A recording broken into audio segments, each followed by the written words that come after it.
Hi friends, நான் உங்கள் கௌரி சங்கரி. முக்கியமான ஏதாவது ஒரு பொருளை தொலைச்சிட்டிங்கனாலோ அல்லது அது காணாமல் போயிட்டாலோ கவலைப்படாதீங்க. விலை மதிப்புள்ள எந்த பொருள் தொலைஞ்சு போனாலும் நீங்கள் எங்கேயும் தேடி போக வேண்டாம், கம்ப்ளைண்ட் பண்ண வேண்டாம். நம்பிக்கையோட முழு மனசோட இந்த அம்மனை வேண்டிக்கோங்க. நாம் இழந்த அல்லது தொலைத்த பொருள் விரைவில் கிடச்சிரும். 4 கைகளோட அமர்ந்த கோலத்தில் மேல் பிறையுடன் கூடிய பாம்பு கிரீடத்தோட பார்வதி வடிவில் அம்மன் அழகாக விட்டிருப்பாங்க. அவங்க தாங்க அரைக்காசு அம்மன். இழந்த எந்த பொருளாக இருந்தாலும் அதை மீட்டு தர்ற இந்த அரைக்காசு அம்மனோட 107 அம்மனையும் ஒரே இடத்துல தரிசனம் செஞ்சுட்டு கண்குளிர பார்த்துட்டு வரலாம். இங்கே இருக்கிற அம்மன் இழந்த பொருள், பதவி, சொத்துக்களை மீட்டு தருபவள். மறதியான பொருள், கைவிட்டு போன பொருள், இது எல்லாத்தையும் திருப்பி கொடுப்பாங்க.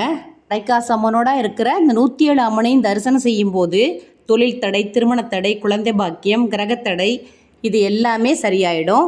இங்கே வந்து அரைக்காசு அம்மனை தரிசனம் செய்துட்டு உள்ளே இருக்கிற 107 அம்மனையும் பார்த்துட்டு பக்கத்தில் இருக்கிற லட்சுமி குபேரர் கோவிலையும் தரிசனம் செஞ்சுட்டு அப்படியே கொஞ்சம் பக்கத்தில் ஸ்ரீ சக்கரகாளி அம்மன் இருக்காங்க, அவங்களையும் நீங்கள் பார்த்துட்டு வரலாம்.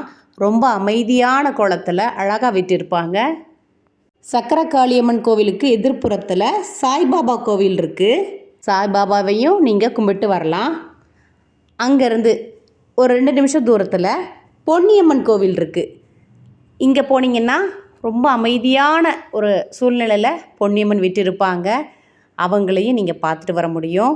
ஒரே இடத்துல பக்கம் பக்கமாக இத்தனை கோயிலையும் நீங்கள் பார்க்கணுன்னு நினச்சிங்கன்னா சென்னை வண்டலூர் கேளம்பாக்கம் ரோடில் இருக்கிற ரத்தனமங்கலம் தாகூர் மெடிக்கல் காலேஜ் அந்த ஸ்டாப்பில் இருக்கிற அரைக்காசம்மன் கோவிலுக்கு தாங்க வரணும்.